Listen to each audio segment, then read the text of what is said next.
Set me free. Bought it the day of the kid's wedding because I didn't realize, I guess, how cold. I feel like I had like a short sleeve, whatever. So it's like I went to Target and bought this, and I bought some leggings. I did the same thing for Taylor because she was cold. We made it work. Made it work. Good morning. She and Grayson and so they are, and they're supposed to be on their vacations next week.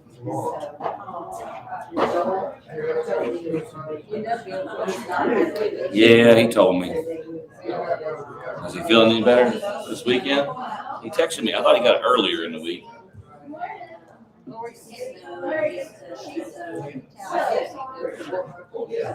With Elizabeth today? I don't like that.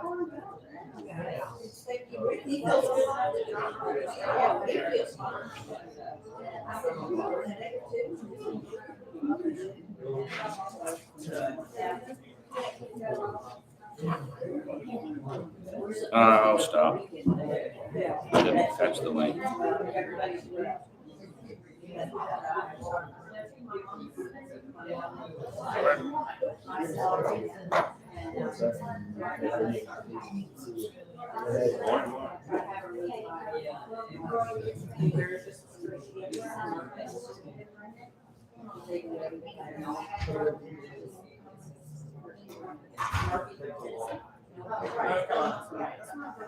Yeah, did it go through?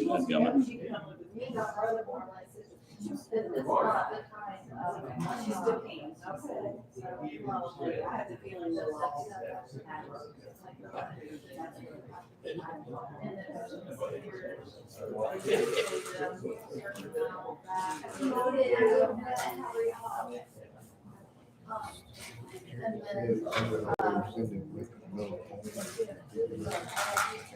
They trust enough that she can.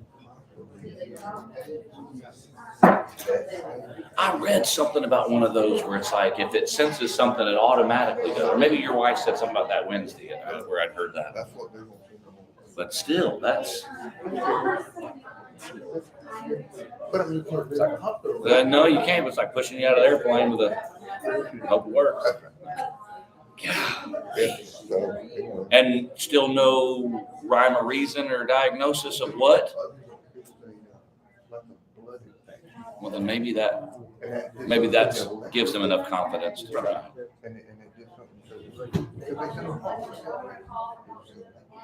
It's electric. Hey, fearfully and wonderfully made, sir.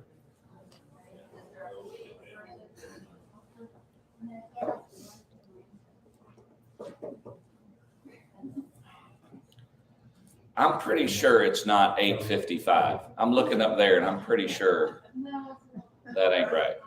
it's only 9:30, so we're still early. Man. It wasn't meant as a dad. Yeah. Everybody's not talking this morning like that.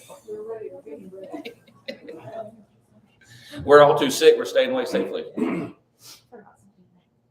not allowed to. I got 9:30 right on the dot, thanks to Miss Yvonne, who was trying to hurt my feelings up here. You know, back in your younger days, you'd have just been able to reach up there and grab that. Yeah. I heard you used to be 6'7". You shrunk a little bit. Yeah. Thank you, sir. We'll see if it works enough to keep up. If not, I might have to switch the battery out. We'll find out. It would almost be a shorter list for me to announce who's here and feeling well this morning than for me to announce all the text messages I've gotten this morning about, hey, this and hey, that. So our list is getting longer.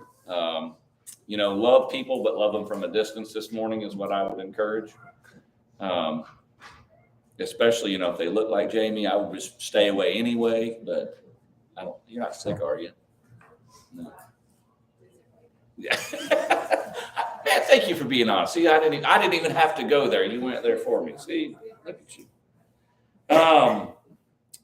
I've got the Nolans are out. They're going on week 3 of the sinus stuff that they can't seem to get rid of. That's where they're at. Mr. Joe had some dermatology work done and stitches and other things, and so he's kind of home recovering from that. Miss Sandra has got where she can't breathe. Miss Sandra Robinson, so Miss Sandra Moore, be mindful of her. I've got Oscar and Barbara as well. I did text with Barbara some, but be mindful of them. I know they're still recovering. Miss Jan, we need to be mindful of. Guessing Michael must not still be feeling good either. The whole Maley crowd had COVID, and then now they have the flu after that, and they're supposed to travel tomorrow. So we'll see how that shakes out. Younger boarders, they had it too, or they kind of, I saw William walking up here, so maybe that must mean they're feeling better. All right. What else? Who else? Bill Blue is still recovering from the flu, so be mindful of him. He had flu B. I guess that'd be for Bill. B for Blue. Flu Bill. Flu Blue. Blue flu. The blue flu. He's got the blue flu. So be mindful of them. I said something else. Oh, not everybody would know her, but like I said, the Border family knows her well, and I know her. I've met her a few times in her family, but the Rachel girl that kind of had she went in for kidney stone and then had where she died on the table a couple of different times.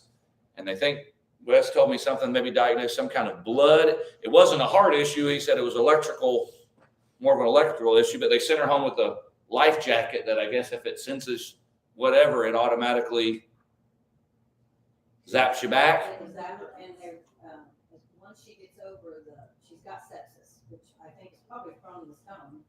Mm. A blood infection. Once that clears up, they're going to have to put a defibrillator inside. Did you say they haven't done that? Because Wes said something about that. She didn't have that yet then, or like a temporary internal one? They can't do it until the infection's cleared. Until it's over.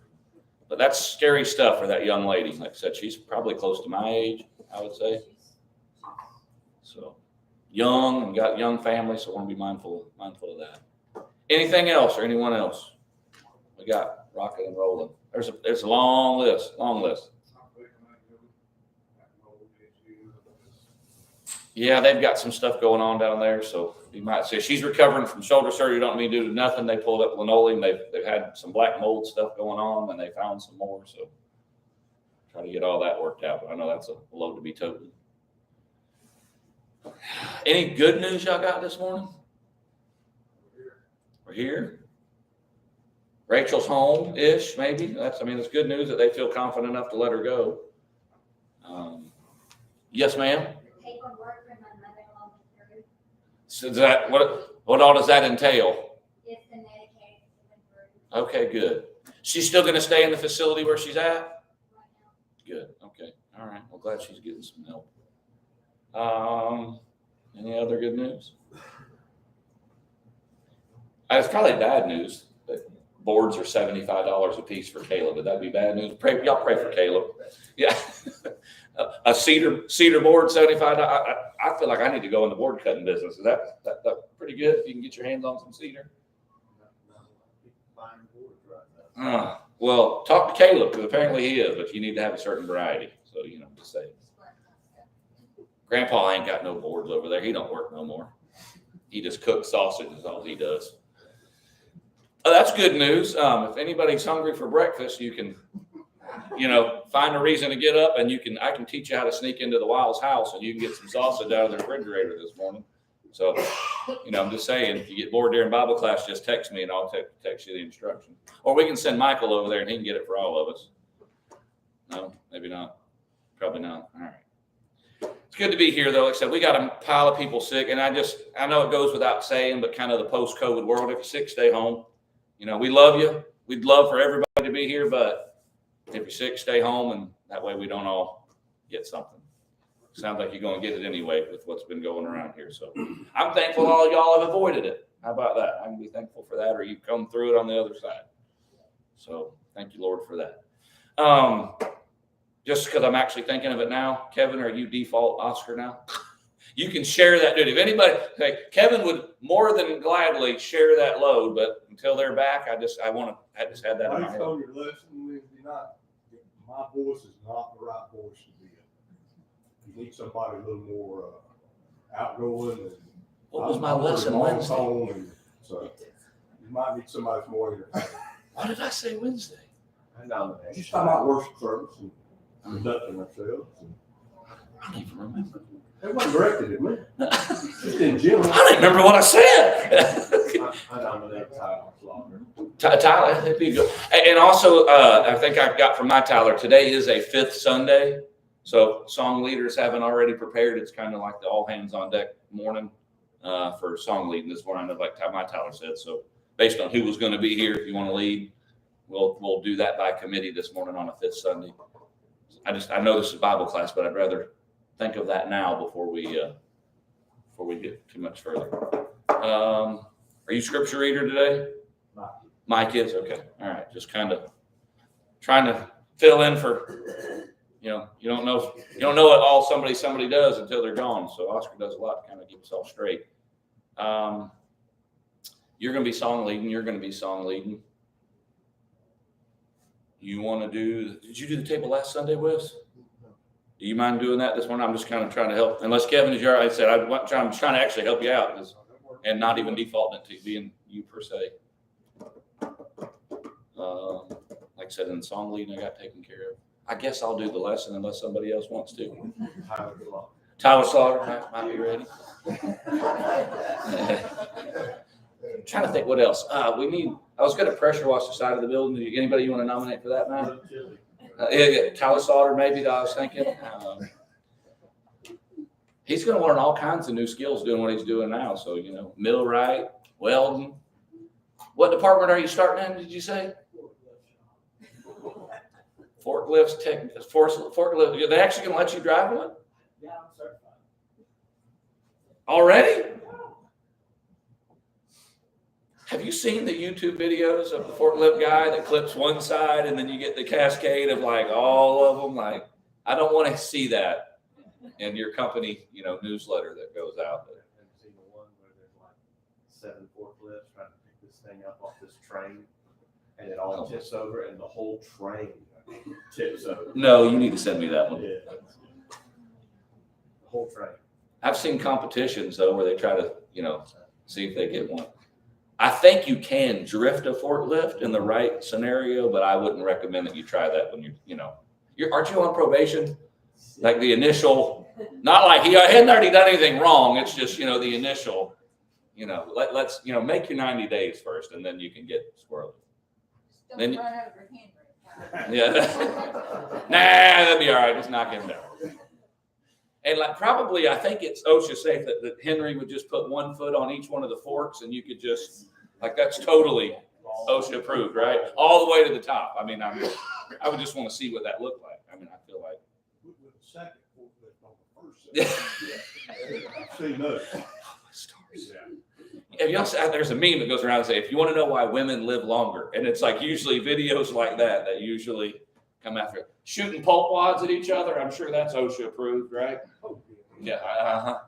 Are you old enough to have experienced any of that? Are you there when some of that was going on? The throwing them. We'll say it again, John. Yeah, that's not allowed anymore. No. I told y'all my dad's story about what they did to their inspector guy that showed up. They tied a bunch of T-shirts together to make it look like a human and dressed him up. And one of the guys, like Dad, worked at Phillips Petroleum, so they had the tanks out there or whatever. And they waited till the inspector guy was there and somebody tossed him off the side and the guy, like whatever. And Dad said that dude turned white as a sheet. But that's back when you could, like I said, have fun at work. So I've heard about people laying underneath catwalks and then grabbing ankles as people walk by at night and scaring people pretty good. That's probably why your dad was jumpy. Like, you know what I mean? And I think I had that conversation with him one time is like, they would mess with you so bad at work that he just like, he's spooky too. Cause he's been, all right. Is that enough? All right. I love y'all. 6, stay home. You're not allowed to play at work. So y'all leave me alone while I'm here. I don't need to be bathed in Gatorade to celebrate a good sermon or anything like that. So, I'll just save that for another day. Tyler Sauter, would you mind leading our opening prayer? I feel like Matt was, sending me telekinesis that you might need to kick us off this morning. Let's pray. Lord, we thank you for this day. We thank you for giving us all the abilities to come out this morning so we can worship you, Lord.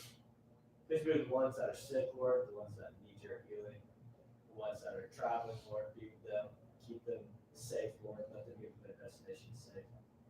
Be with us, help us to pay attention to the day this morning and be able to apply it to our lives so other people can see you living through us, Lord.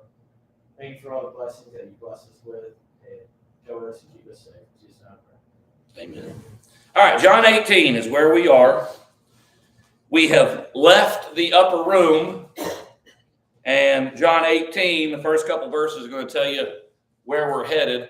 And I'm just going to tell you, he started off the prayer, Father, my hour has come. The hour has come. The praying is over. The upper room teaching in 13 through 17 is over. And 18:1, when he finished praying, he leaves with his disciples. He crosses the Kidron Valley. And on the other side, there was a garden. John doesn't name it. What is the name of this garden? Gethsemane. It is named by some of the other gospel writers. Even before we jump into it, what would be, just previous knowledge, what would be Jesus's familiarity with this place? Is this a random spot? Been there many times? Why'd you say no? Been there several times. All right. Just an interesting thing I stumbled upon. If you want to keep a finger here, and maybe I'm reading too much into it, but it grabs a hold of me. John 7, the very last verse, 53, and then roll into chapter 8, verse 1. John 7, 53, rolling into chapter 8, verse 1. We'll see who the fastest page turner is, and I'm going to let him read. You already there, young lady? All right, John 7, 53, and then chapter 8, verse 1. You used a digital Bible. That's kind of cheating, just so you know. Yeah, no. Go ahead. What you got? They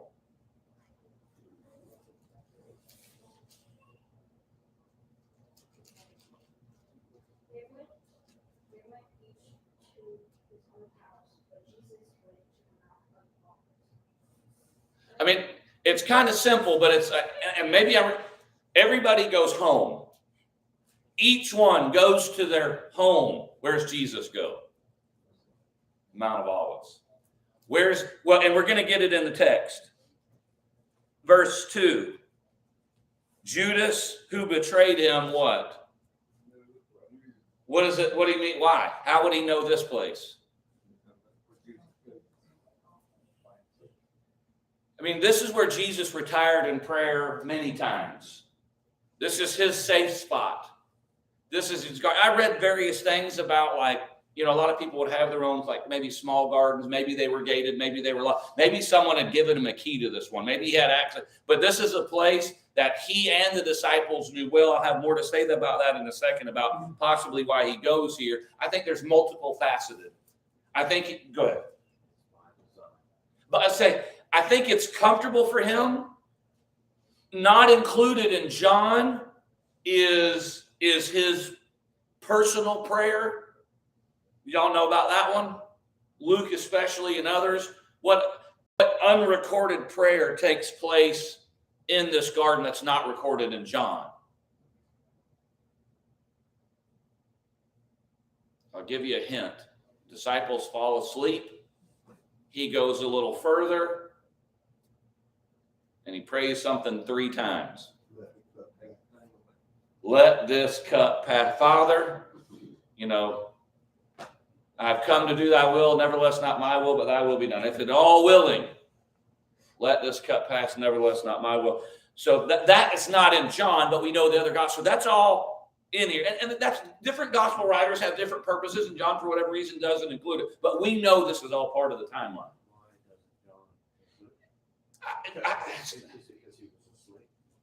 Possibly. I wonder if it just where we're going in John's a little bit more than, because John actually names characters that the other ones don't. I wonder if it's tied in. I have asked that very question a couple of times and prepared for this about why, because that's a potent moment. I don't know that he would do it for shame factor because he's exposed other things that they blew. I think it may be tied to his prayer about, Father, protect them. That's what he just got done. I don't ask you that you take them out of the world, but protect them. And this chapter is going to show the Father answers that prayer through him. I don't know. I don't know why he doesn't include the prayer. Maybe I don't. They've not really, any of the gospel writers don't seem to shy away from showing warts and all. Peter's denials, Peter, that even gets mentioned here in this. So this garden, it's comfortable. It's a place he knew. I think he's also, and this is where you said, according to the plan, he knew Judas would know the place. And I think it's part of his determination. He set his face for Jerusalem. Father, my hour has come. He's not hiding. He's making it easy for them to find him because it's part of the plan. It's also not included here. He prays that 3 times in the other Gospels. When he gets done with the third prayer, he goes and he wakes the disciples and he says, let us go meet them.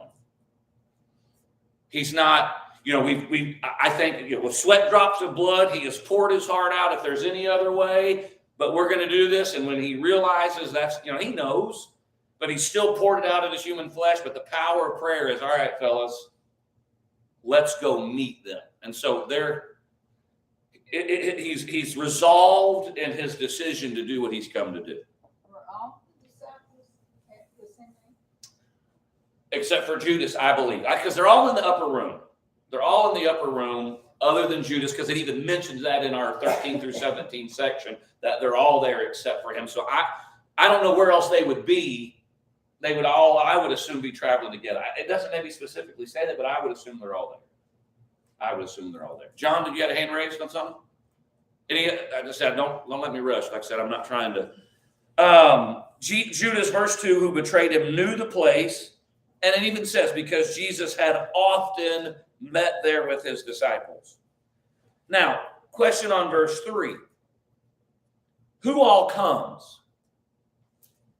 So Judas came to the garden. So you got Judas leading the way. What do you have in different translations? Guiding a blank of soldiers. And then what do you have after that? What do you have? Attachment. And with What do they come with? Anybody else have anything other than a detachment or attachment of soldiers? Contingent. High courage. I can't. High courage. I don't know that word. Spell it. Couree. Man, like Praetorian almost. What did you say? Contingent. Contingent. Anybody have cohort? A band? So different words that how these are all translated, and I apologize, I don't have the word in front of me, that it could have been the representation. So you've got Roman soldiers, Jewish officers, like a security guard detail. You've got Judas. Malchus is there as a representative. I don't believe Malchus is armed, but we learn later that Malchus is what position? He's a servant of the high priest. So you've got Roman soldiers, Jewish police officers, security. And I was going to say, the word that's there for detachment or cohort, or that P word that Tanya just gave that I can't pronounce, could be as many between 200 to 600 people. It's not, it's in fact, it gets mentioned later. 12, the detachment of soldiers with its commander. This is not like, hey, let's just send a few people over there. And what do they come with? Torches, lanterns, and my only question is, did they expect an easy arrest? Who have they sent? Professional soldiers, between 200 up to 600 is what that word could include. When Jesus made the statement, let us go meet them to the disciples, wonder what they thought. That's a great question based on what Peter's going to do in this one. You know what I mean? I don't know. Great thought, because I've been, and me and Johnny, we kind of been talking about that one some. I think why? Well, let me ask this question: why so many? Why so many? They expect trouble. What would lead them to think that is possible? Do whatever. Look how many times he escaped from them. They never. All right, he slipped in and out of it, and that's one of the things I was going to bring up to this point, and this has to do with Jesus' resolve. Up to this point, he was in control. Up to this point, he slipped away. Up to this point, nobody has touched him. That changes in this chapter. There's references too, I think even in John, that the Jewish, probably the Pharisee leaders would have taken him earlier had they not been afraid of people. Okay, so they might be afraid of the crowd. You know, we're going to get him, and it's at night, but, you know, if we're marching him, they're somewhat worried about his disciples, and he's got enough of a following. He's driven, you know, depending on if you look at it, I believe Jesus drove money changers out twice. Once early in his ministry, once later in his ministry. That would have been right before this, right? He's raised Lazarus, you know, and they're aware of it, you know, but it's It's Romans, it's Roman soldiers, Jewish soldiers, representative of the religious crowd has sent a representative. Judas is there as a representative, Wes. And when he told them, I'm the one you're looking for, what did they do? Oh, son, I'm headed there. And he chooses his words very intentionally. John? He has never been scared since he was born. He Right. knew the reason he was walking on the earth. From a child, it didn't bother him a bit. Whenever he said the hour has come, he's ready. He ain't afraid. That's right. He has set his face resolutely for it. It kind of should reflect on us when we do what we're supposed to do and obey the gospel and live like he wants you to live, and it's your turn, you'll have a smile on your face. And be ready. That's right. When my time comes, and you know what? We've got examples of human beings, uninspired human beings, that when it was their turn, like Polycarp and some other early disciples, when they died for the cause, did it with joy and like rejoicing that I'm worthy.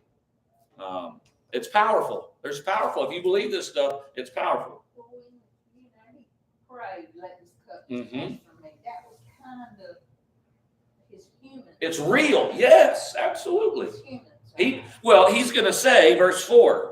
What does the beginning of verse 4 say? To your question about the prayer, what does the beginning of verse 4 say? That was going to happen to him. I wrote a note right here on that. And all of these have got passed. I'm probably going to post this on Facebook later. What did he know? He knew the piercing of hands was coming, Isaiah 53:5. He envisioned the slapping, the spitting, and the beard pulling, Isaiah 50, verse 6. He knew about the lashings and the beating beyond human recognition and the oppression that he would endure, Isaiah 52:12. He rightly feared the crushing of the Father. Remember Isaiah 53, the Father was pleased to crush him. He knows that's coming. He knew he would have no rest, Psalm 22, verse 1. He knew the dogs were approaching and the bulls of Bashan were surrounding, Psalm 22, verse 16 and verse 12. The lions were coming to devour, Psalm 22, verse 13. The beasts of men would soon wag their heads, Psalm 22, 7 and 8. He knew that his soul would be poured out to death, Isaiah 53, verse 12. He knew that his disciples would soon desert him, Zechariah 13, verse 7. And perhaps most terrifying of all, he knew that his Father, in some form or fashion, depending on how you interpret Psalm 22, verse 1, the Father is going to, quote unquote, forsake him. Not abandon, but he's going to have to allow it to happen. So it's like he knew all that's about to happen, folks. And if you want to know why he prayed the way he prayed, it's because he knew what he knew. And yet he still, after the prayer, I'm gonna just like Paul with the thorn in the flesh, I feel like that is symbolism intentionally, that I entreated the Lord 3 times, let this thorn be removed. My power is made strong in weakness, so I will most gladly boast in my infirmity. And that's, you know what? The hour has come, Father. I don't want to do this, but thy will be done. Now let's go do it. And he knows exactly what's coming.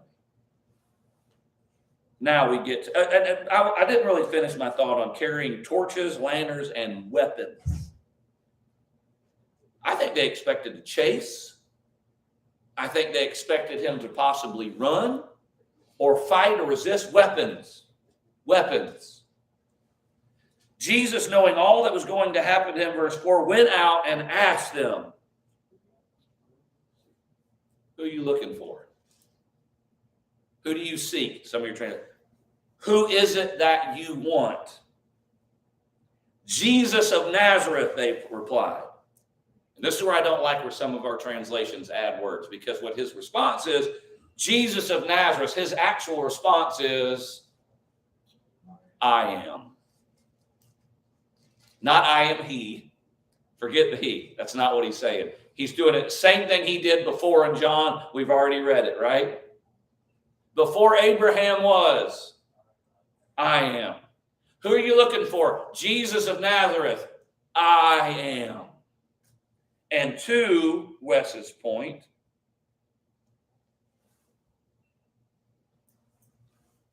when Jesus said, I am, what do you have? Back and fell to the ground. Romans? Jews? Malchus? All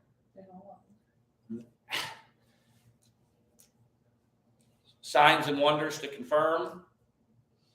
They knew this dude. This, and like I said, so many different places. I got so many different emotions.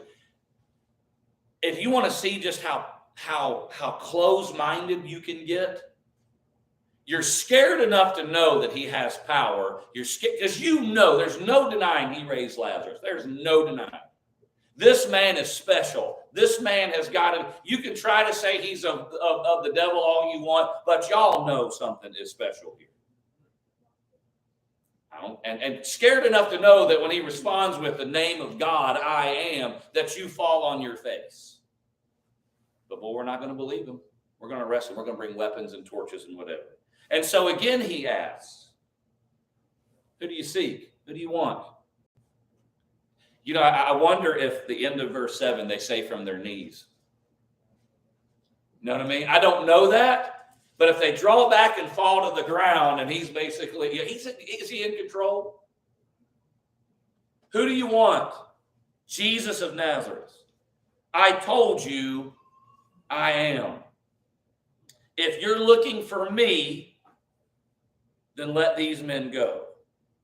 This happened, verse 9, so that the words he had spoken would be fulfilled. I have not lost one of those that you gave me. He's offering an exchange, is he not? All come peacefully. If what? If you love it. Kevin? He's redeeming himself from it, Oh, just as he did for all mankind. he's making an exchange. That's right. He's paying the. If you'll and where I think that why I think every gospel writer has a purpose. If you think about the prayer he prayed, Father, not take them out of the world, but deliver them from the evil one, protect them as they've got this mission to whatever. And I realize that protection only goes so far because just about every one of them gets martyred, but not until they do the job that they were called to do. Right? And so it's not their time yet. It's my hour has come, but their hour has not. Their hour will come in 20, 30 years after this, as they all suffer a martyr's death pretty much, other than John that we know of. But it's not time. They have a mission to come. Just like Jesus had a mission, and that's why he could slip away until his hour had come. They've got the Heavenly Father's divine protection. That's not their hour. So y'all take me, leave these fellas alone. and it happened to fulfill, I've not lost one of them, other than one, and that's the son of perdition, that's all part of the plan as well. The plan. It was you that kept saying the plan when we were talking. It's the plan. Not been a thing. It's the plan, Matt. Huh? What time? You mean like of the hour of the day? I think it's evening time. You don't think it's first thing in the See, morning? Like 1, 2 o'clock in the morning? this is where I gotta, because they do a series of trials that are actually illegal. In order to crucify him the next day or get done what they want, they've got to go through a series of interrogations. And I got to get my timeline straight. I don't want to speak out of turn on that, because he goes to Annas, and then he's going to go to Caiaphas, and then he's got to go to Pilate at some point, because they got to cook all of that. The Sanhedrin has to meet illegally, unlawfully. So I'm not exactly sure of exactly time. I know it's evening time that they're in the garden at least. It could be. Well, Peter, James, and John were asleep, Right. and he tells them to watch. Mhm. So it's got to be. It's like, well, and also remember, full bellies, they've eaten upstairs.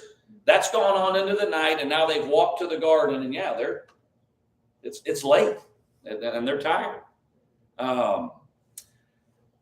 So he doesn't lose any of them. Now, here's verse 10. And I'm going to give you my think so on this, but here's my think so. Simon Peter, who had a sword, drew it and struck the high priest's servant, cutting off his ear. And John includes the servant's name was Malchus. Matthew 26:51 says, the men this is where I love kind of comparing the Gospels. Judas, when he comes, says, "Greetings, Rabbi," in Matthew 26. "Greetings, Rabbi," and kisses him. And Jesus responds in Matthew 26:50, "Do what you came for, friend."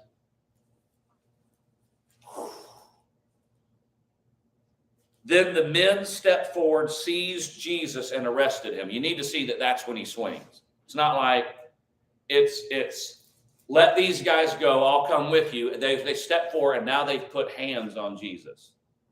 And Matthew 26:51 says, with that, one of Jesus's companions reaches for his sword, drew it out, and struck the servant of the high priest, cutting off his ear. Peter's not named, Malchus is not named in Matthew's gospel. You may be going there, but now in Luke, Jesus tells them to give sword, and he says, here's 2, and Jesus says, It's enough. It's enough. Yeah, that's right. Like, hey, we're not adequately armed, is what they're thinking. Hey, 2 is enough. And for protection, I think defense of whatever, and possibly for this moment to happen. And I need to insert this here where we're headed, because we're all over the place. This is the last miracle Jesus will perform. And again, possibly by design. So Matthew doesn't name Peter or Malchus, but does include Judas, "Greetings, Rabbi. Do what you came to do, friend."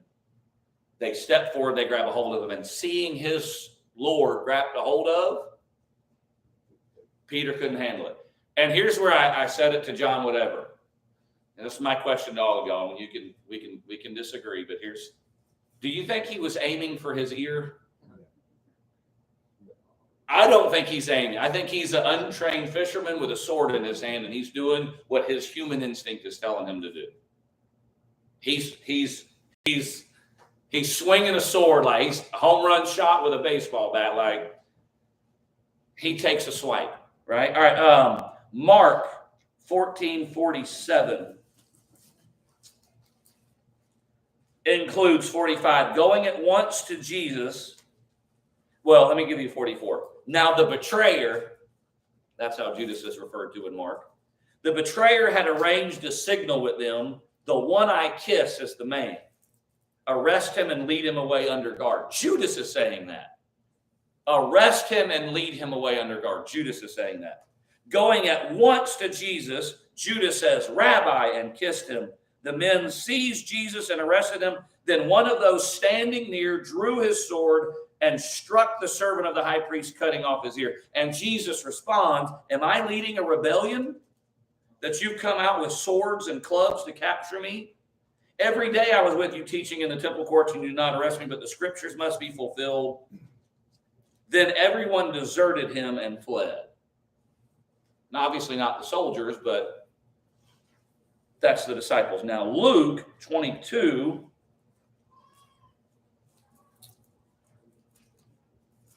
Jesus includes a question of Jesus. Judas, are you betraying the Son of Man with a kiss? So one version has, do what you came to do, friend. And you know what? Because I believe in the inspiration of Scripture, I think they're all probably there. I could see, Judas, are you going to betray me with a kiss? Do what it is that you came to do, my friend. You know what I mean? Like you can put, it's all part of the conversation that's there. So he stepped forward and does it, but it just shows he knows. He even knows the signal. That's what Luke shows. He knows the signal. The place is not an accident. He's making it easy. So do what you came to do. When Jesus' followers saw what was going to happen, now this is plural followers, saw what was going to happen, they said, Lord, should we strike with our swords? Does that put a little bit different flavor where we're not just going to throw Peter under them? They're all, what do we do? This is not the plan, right, Wes? In their mind, not what. What are they saying to Judas? Oh, can you imagine? Let me just tell you, this section, Judas is about as ugly as he gets right here. Whatever compassion I want to feel for him later, this is about as disgusting as it gets, is it not? Oh, can you imagine? Traitor. I mean, even the traitor, the betrayer, and then they say his name later. I mean, it's, why y'all swing at Malchus? That's who I'd have been swinging at. You know what I mean? I've got a theory on Malchus too, John. That's right, because he's going to go do what he's going to do. That's right. And fulfill the prophecy that we talked about, the field that's purchased, that's all of that. Man, the plan, it's all in there. But they don't see. Here's the thing, though. I don't want to go there. But we don't always know the plan. They don't always know the plan, but it's getting done. Wes? What you're saying, and it could be that they wanted to, maybe Peter would rather hit. Oh, man. Cut at Judas, but, when they said they grabbed it, Mm-hmm. okay. He's given them permission, and the police talk, when it's time, we're going to come grab, and they're going to probably forcibly. So I'm picturing, and all we can do is picture. That's it. So I see Malchus grabbing Jesus, even if he just grabbed him by the arm. Okay. And that's it. And why would Malchus be intentional? Who's Malchus? What's his role? And so here's a theory about why Malchus gets swung at. They know the high priest. Caiaphas has been mentioned in John's gospel already. He's the one that unintentionally prophesies better. He's the guy. I don't think he does that because he's a Jesus believer, right? But in the skirmish, before this gets out of hand, it's better for one guy to die than all of us Jews to die. Better one. He has no idea what he's prophesying, but he's prophesying, right? Well, Malchus is his right-hand man. And as you go to pay taxes, as you go before the Sanhedrin, you're aware of these people. That one of the theories, a lot of things I was reading about, is the disciples would have known who Malchus was. He's got a role that they would, just like they know who the high priest was, you know who the high priest. He's come there as a representative of the Jewish elite who has been nothing but the enemy. He is the representative of the religious dogs, the synagogue of Satan, as they would be described. So I don't know that. I think that they know who he is. I don't know that, and if he's the one that steps forward, and I don't know that, makes sense to me putting all this together with us working together on this. But if he is because the high priest is, I'm sure, earmarked. Why send Malchus? You got Jewish guards, Roman guards. No. We're going to make sure a representative of the Sanhedrin, you bring him to us, and that's Malchus's job. Peter didn't care. No. Peter didn't care. Peter couldn't take it. That's why he did what he did. Remember, like the get thee behind me, Satan. Lord, this will never happen. I am not going to let this happen. Brother, get behind me. This is you're that temptation. I've got to do this, and you're not. I appreciate your enthusiasm, and I appreciate your willingness to. I think Peter's willing to die on the hill right there. You reckon? That's what he was doing, I think. he is in his heart, you know, it's popping off, but we're not going down without taking a swing. I think Peter himself, and this is where you appreciate that. It's just not, this isn't the way. Let me get Terry first. I've never understood verse 36 though, before that in Luke. Which one? Luke in 22:36, before he tells them to get the 2 swords. Yes. And if you don't have a sword, sell your cloak and buy one. There's those are and I don't want to speak out of turn because I'm not prepared for that. But like Matthew 24 and some kind of why 2 and why, hey, everybody go get one. Self-defense, and I believe in self-defense. I think it's biblically whatever. And it may be, hey, the time is coming after this. You're going to need one. I need to do some digging on that. It's like before I sent you out and you didn't need any money, but now you're going to need money. Because when a shepherd struck, it's all hands. The fair game on Christians after this. Well, that's what Peter, I think, has his attitude when he draws a sword. That's right. That was just said to him. And it's so different than what. And right after that, it's 38, the disciples said, see, Lord, we got 2. And he says, that's enough. For this, it's enough. Now, I want to that point, after Peter takes his swing, verse 51 of Luke 22, Jesus answered, no more of this. It's not what I want. Remember what he says to Pilate. My kingdom's not, are you king? Because that's what the problem here is. I'm getting a certain story told, so I have a reason to kill you, and we can't have kings. We already got one. All right, well, yeah, I'm a king, but my kingdom's not of this world. If it was of this world, what would my disciples do? What would my followers do? They'd fight, but that's not the way we fight. Paul would say the weapons of our warfare are not carnal. It's not swords, but it's words. It's a message that can take down strongholds. Just like Jesus transitions from signs to confirm who he is, it becomes about, and we talked about this Wednesday, the word, the message. It's the God, you know what I mean? It's like, I don't need you to fight for my cause with swords. That's why the Crusades is an absolute abomination of anybody that claims to be a Christian. In Jesus' name, killing people to take back the Holy Land is nonsense. That's not, flat out said, that's not what it's about. I don't need human beings, and anybody that's premillennial, I'm sorry, but you're hoping that we get Israel back, and we've got to take it back from the Muslims so the Jews can inherit and get the temple complex back, because Jesus can't come back unless he has that physical territory. That's not biblical. God doesn't need our help to take back land. That's not what his kingdom is. It's not of this world. On that point, it's easy to get lost. Yes. And everybody involved in this event, It's emotions. everybody's lost except Jesus. That's right. Nobody understands what's really Amen. happening. And you know that from verse 11 in John 18, when he tells Peter to put it the away. sword in your sheath. That's it. The cup which my Father hath given me, shall I not drink it? He would literally have to say that every 15 seconds, constantly. Yeah. For everybody to continually understand, this has to happen. That has to happen. This has to be done. So don't stand in the way of that. This needs to happen.